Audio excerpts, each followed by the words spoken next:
شمال مغربی افریقی ملک موریتانیہ میں صحرائے سہارا میں واقع انسانی آنکھ نما یہ دائرہ وہ معمہ ہے جو اب تک سائنسدانوں کو پریشان کیے ہوئے ہے۔ یہ دائرہ کب اور کیسے وجود میں آیا؟ سرتوڑ کوششوں کے باوجود ماہرین اب تک اس سوال کا جواب نہیں دے سکے۔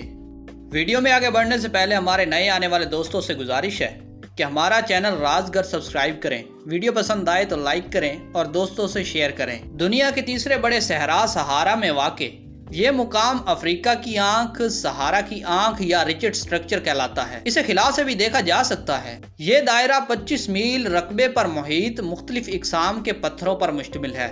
ناظرین گرامی، اس دائرے کو 1930 سے 1940 کے درمیان پہلی بار دیکھا گیا اور تب سے اب تک اس کے مختلف پہلوؤں پر تحقیقات جاری ہیں، تاہم ابھی تک اس کے بننے کی حتمی وجہ تک نہیں پہنچا جا سکا۔ ریچڈ سٹرکچر بننے کے بارے میں مختلف مفروضات پیش کیے جاتے ہیں، تاہم کینیڈا سے تعلق رکھنے والے 2 ماہرین ارضیات نے جو مفروضہ پیش کیا اسے خاصا معتبر مانا جاتا ہے۔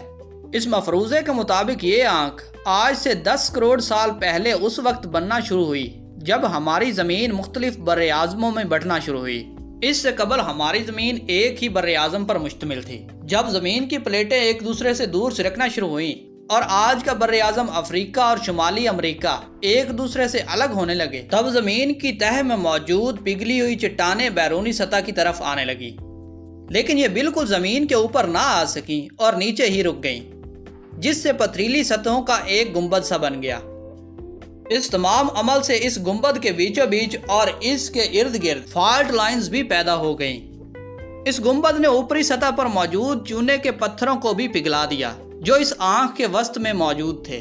اس طرح اس گنبد کی شکل آنکھ کی طرح بن گئی۔ اس آنکھ کے دائرے مختلف چٹانوں سے بنے ہوئے ہیں جو کہ مختلف رفتار سے پگھلیں، لیکن دنیا بھر کے ماہرین کی اس دائرے پر تحقیقات اب بھی جاری ہیں۔